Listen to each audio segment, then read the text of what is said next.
Magandang mapagpalang araw muli sa inyo mga sir. Nandito naman po tayo sa ating channel para mapag-share ng kadagdagang kaalaman para po sa isang problema ng ating Mitsubishi Pajero 2010 model.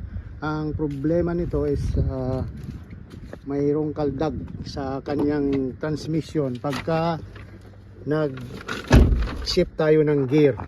So ang nangyayari dito, pagka ni-shift niya sa reverse ang kanyang transmission, meron siyang kaldag.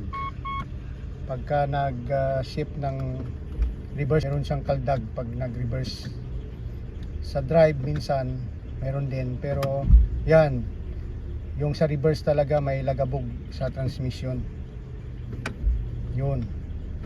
So ito ang dapat nating alamin kung bakit meron siyang kaldag at paano nating i-diagnose at ayusin yung problemang to. Tara, samahan niyo po ako para mapagbigay tayo ng kadagdagang alaman kung paano natin i-diagnose at palitan kung ano man ang sira, at para makapagbigay tayo ng kadagdagang kaalaman at share sa mga gumagamit ng Mitsubishi Pajero 2010 model. So yung unang gawin natin, tanggalin po natin yung terminal ng battery. Yan po, para safe po tayo sa pagtanggal ng kanyang inhibitor switch, para hindi tayo magkaroon ng short. So tanggalin natin yung negative terminal. Nagamit tayo ng 10mm na combination.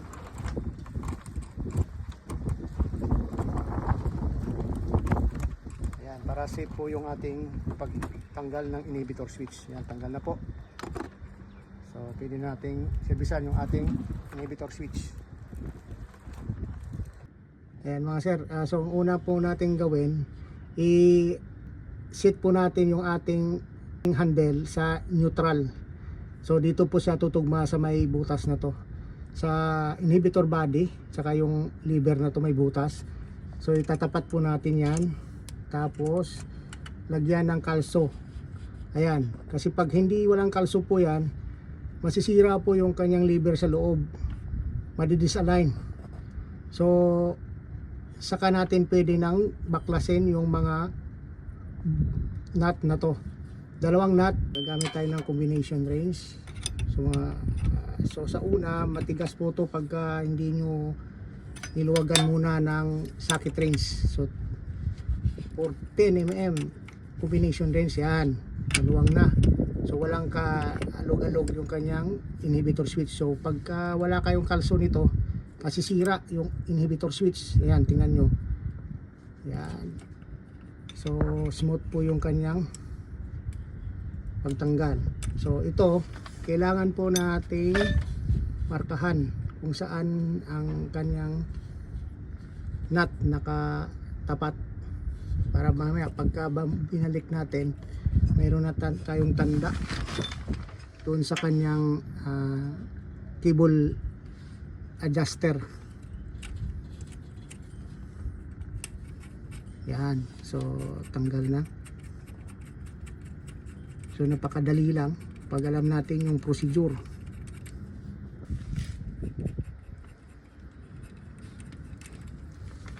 Yun, tanggal na yung kanyang nut doon sa kanyang lever cable.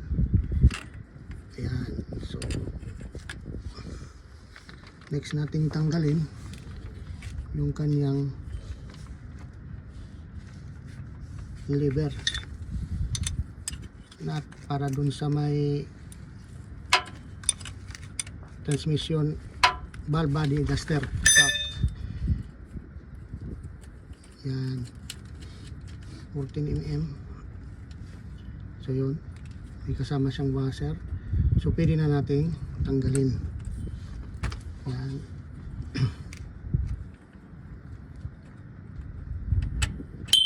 Yan. So saka natin ngayon tanggalin yung kanyang valve inhibitor switch sa mounting bolts to dalawang 10 mm lang ang kailangan natin gamitin, 10 mm, dalawang piraso. So pagtanggal nito guys, gagamit po tayo ng 10 mm socket wrench. Yan, yun, dalawang 10 mm socket wrench lang ang kailangan natin.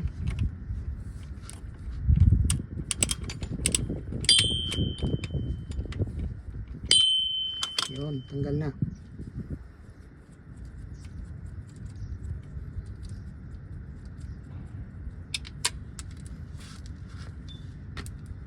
Ayan.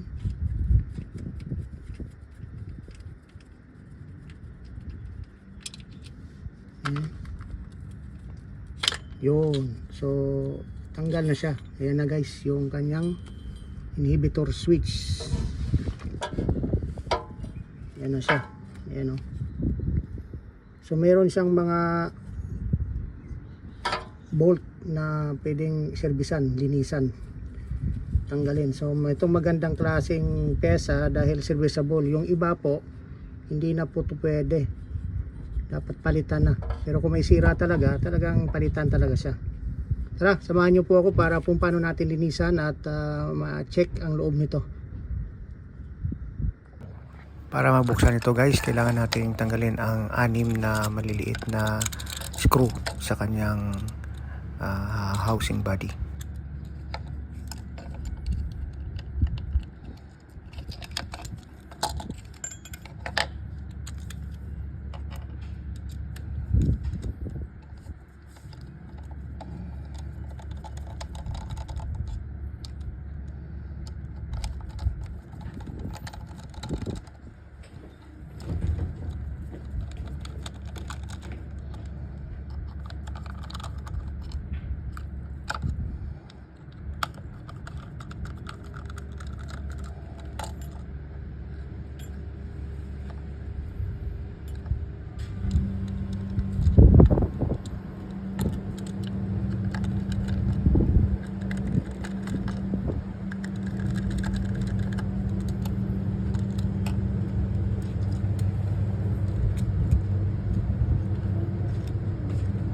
Pagbukas nito, dahan-dahan lang nating buksan para hindi mahulog at mawala ang kanyang internal contact spring end components.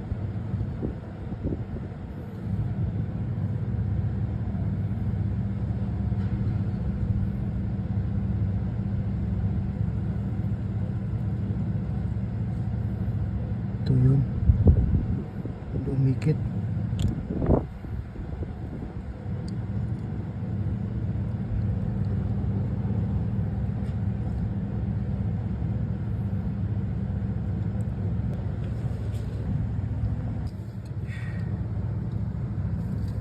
Paglinis nito guys, kailangan gumamit tayo ng electronic contact cleaner.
Yan mga sir, nakabit na po natin at titistingin na po natin to kung okay na. Pag on uli ng ignition, mayroong lumabas na ESC code sa kanyang dashboard. Kumo na lumalabas ang fault code na to dahil matagal na tinanggal ang terminal ng battery dahil sa major works nito. Para matanggal ito, kailangan lang i-drive ang sasakyan ng ilang kilometers at hayaang mag-posisyon ang steering wheel 8 degrees left and right. Yun lang pala, try mo lang muna bro, no? Sige bro. Pero ano din siya, tama siya kasi tinanggal talaga natin yan battery. Battery. So ayan guys, sana nakapag-share na naman tayo ng konting kalaman sa inyo at see you in my next video. God bless and bye-bye.